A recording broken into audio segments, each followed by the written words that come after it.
perjuangan itu penting, perjuangan itu terus. Apabila setelah menikah kita tinggalkan, yang terpenting adalah mempertahankan kemerdekaan dan mengisi kemerdekaan itu sendiri.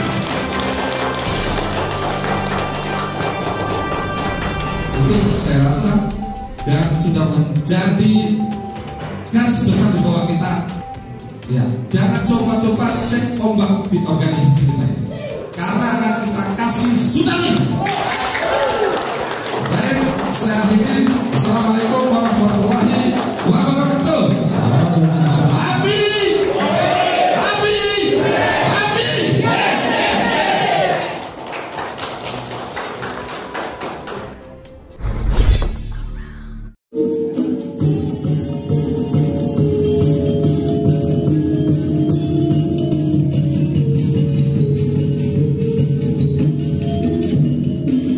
Assalamualaikum warahmatullahi wabarakatuh. Selamat siang pemirsa. Terima kasih Anda masih tetap setia bersama channel Bang Kumis Berbagi. Tentunya di edisi hari ini Sabtu 3 Februari 2024. Dan perlu kami informasikan saat ini Bang Kumis sedang berada di kawasan Kota Udang, Kota Cirebon, tepatnya di depan Hotel Apita, di mana akan diselenggarakannya acara Rakernas HAPI, Himpunan Advokat atau Pengacara Indonesia. Dan nanti bagaimana untuk informasi selengkapnya, ikutin terus bersama channel Bang Kumis Berbagi, media Sorot Desa Indonesia dari Kota Udang, Cirebon mengabarkan.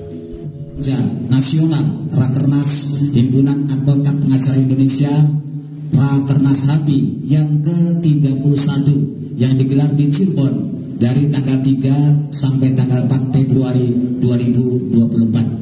Dengan satu moto dan simbol, dengan peran Himpunan Advokat Pengacara Indonesia menuju era globalisasi.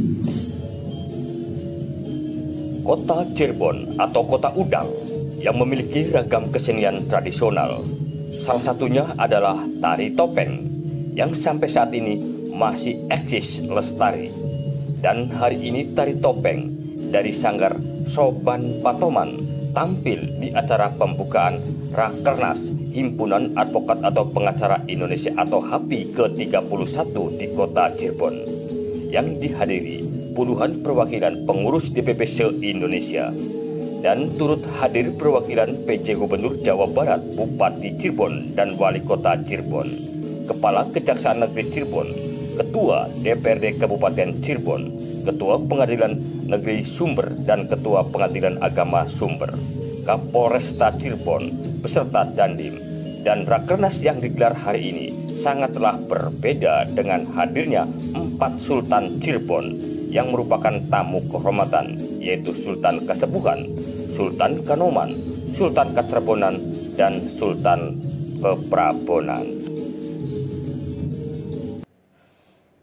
Sementara itu, masih di tempat dan waktu yang sama, Ketua Umum HAPI, Dr. Didi Tasidi SH, mengatakan ini adalah agenda nasional, yaitu Rakernas yang dilakukan setiap tahunnya. Kebetulan Raker yang ke-31 ini kita laksanakan di Kota Cirebon, Jawa Barat dengan isi mengevaluasi kinerja pimpinan pusat selama 1 tahun ke belakang dan apa-apa yang akan dilakukan tahun ke depan, ujar Ketua Umum HAPI Dr. Didi Tasidi saat ditemui tim channel Bang Kumis Berbagi.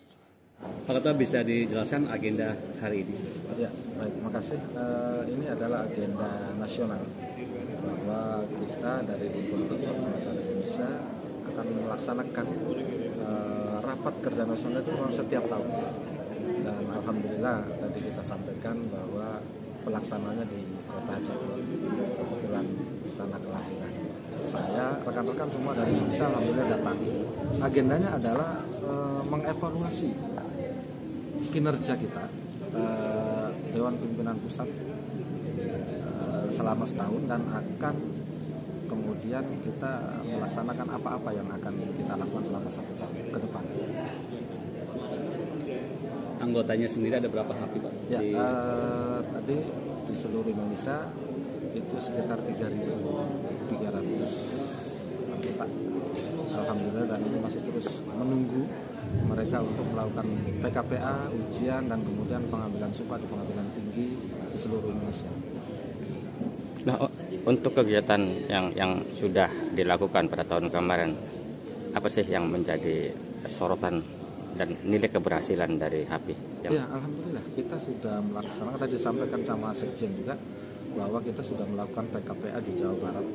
Kita sudah melakukan sumpah di Jawa Barat kemarin kita sumpah. Kemudian kita melaksanakan PKPA di Palembang. Kemudian kita ini lagi melakukan kemarin sumpah PKPA di Kalimantan Timur. Ya, selama udah 3 kali. Kemudian sumpah juga 3 kali di Kalimantan Timur. Kemudian yang terakhir kemarin kita melakukan PKPA, ujian, dan pengambilan sumpah di PT Ambon di Maluku. Pak Ketua, Ya, terkait Pilpres 2024 ya, ini kan jelang debat ya, jelang debat terakhir. Apa sih yang diharapkan HAPI ini di debat Pilpres terakhir ini? ya, kalau kita mengarah ke sana seperti sama-sama kita ketahui bahwa debat ini kan yang dimunculkan itu harusnya ide, harusnya kemudian apa-apa yang bisa mereka lakukan untuk calon pemimpin negara kita ini. Tapi kalau saya lihat kan jadinya saling menghujat, saling menyerang, dan lain sebagainya. Itu sebenarnya tidak, kalau menurut saya ya, menurut kami juga saya sampaikan ke kita, itu udah tidak relevan lah. Kenapa? Itu tidak pas banget gitu. Jadi yang namanya debat kemudian menyerangnya person. Kalau menyerang kemudian apa yang sudah dilakukan, ya saya sangat setuju sekali. Tapi kalau ini saya rasa percuma lah. Itu karena bukan gagasan, bukan ide yang mereka selama ini debat itu, malah menghujat dan menghina atau menganukan calon-calon yang lain.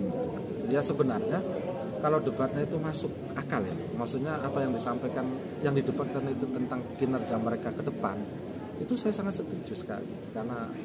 Tapi saya sebagai warga negara ya, kalau saya praktisi hukum itu debat tidak mengena, kayak main-main saja begitu kan. Terakhir, di tengah perpolitikan, beberapa sivitas akademika ini kan menyikapi pimpinan negara ya, kepemimpinan negara, yaitu Presiden Jokowi, terkait petisi bulak sumur ya, yang istilahnya mengkritiki bahwa kewenangan presiden sudah di luar kewenangannya ya.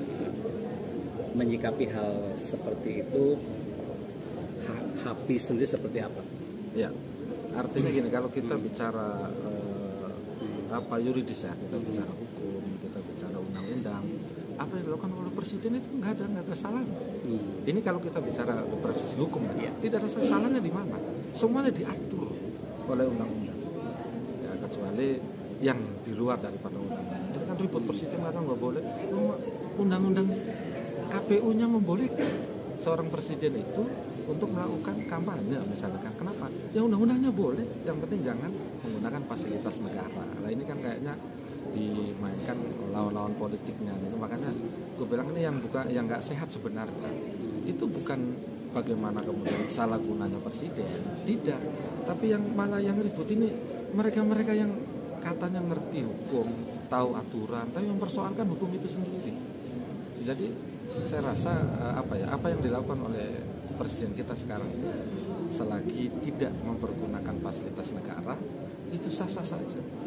Cuman kadang-kadang namanya politis kan seperti itu. Makanya saya pribadi juga heran orang-orang yang katanya ngerti hukum, ngerti undang-undang, ngerti bagaimana apa yang dilakukan oleh negara ini, kok malah mempersoalkan yang undang-undang. Kadang-kadang mohon maaf nih, yang sering kita lihat tuh malah anggota DPR yang begini-begini lah, mereka yang ngetok undang-undang KPU itu kenapa? Kok kemudian mereka sendiri yang persoalkan? Jadi agak bertolak belakang dengan apa yang sudah mereka lakukan. Saya rasa itu. Mungkin satu pertanyaan terakhir ini secara umum ya, bukan hanya bicara tadi yang dikatakan Pak Ketua tentang undang-undang, tapi ini kan secara umum karena seperti disampaikan rekan media tadi bahwa menyangkut tentang sikap para guru besar universitas menyikapi itu secara keseluruhan bahwa demokrasi yang di bawah Pak Presiden Joko Widodo itu sudah menyimpang, dalam arti kata sudah menodai arti demokrasi. Menurut Bapak sendiri gimana? Nah itu kembali saya ulang bahwa ini kadang-kadang teman-teman akademisi dari perguruan tinggi ini melihat dari kacamata mana dulu yang dilakukan oleh seorang pemimpin, dalam hal ini Pak Jokowi lah. Ini saya netral ya, saya tidak dari tim sukses manapun ini, enggak. Cuman kalau pertanyaan seperti itu kan saya juga menjadinya dari pandang mana, dari kacamata pandang mana teman-teman mengatakan bahwa demokrasi ini sudah tidak berjalan. Oh, apa yang dilakukan ini kan ribut. Contoh Gibran katanya bermasalah di MK, orang kan undang-undangnya ditentukan boleh. Jadi kan sebenarnya sudah clear ya. Nah, jadi ini ada kelis-kelis atau bahasa-bahasa orang-orang yang memang tidak suka saja kalau menurut saya. Kalau untuk bicara hukumnya, bicara yuridisnya, sudah nggak ada masalah. Apa yang dilanggar saya tanya ke teman-teman gitu kan? Saya rasa itu. Pak, ada pesan ya Pak, pesan untuk anggota HAPI di daerah Pak jelang Pilpres 2024 ini Pak. Iya. Kita dari DPD, dari DPP HAPI pusat itu instruksinya adalah silakan kalian bekerja, kalian juga boleh kemanapun, tapi tetap pesan saya adalah jadilah pengacara atau advokat yang profesional, yang selalu menjaga wibawa, yang selalu menjaga nama besar, supaya kalian di daerah-daerah menjadi advokat yang andal dan disegani. Masih di tempat yang sama, Rakernas HAPI yang ke-31 ini mendapatkan apresiasi dari Sultan Keraton Cirebon ke-10, Pangeran Sultan Abdul Ghani Natadiningrat. Ya, kami Kesultanan yang notabene tokoh masyarakat mengapresiasi ya kegiatan Rakernas Cirebon luar biasa, mempercayakan Cirebon untuk tempat Rakernas ya. HAPI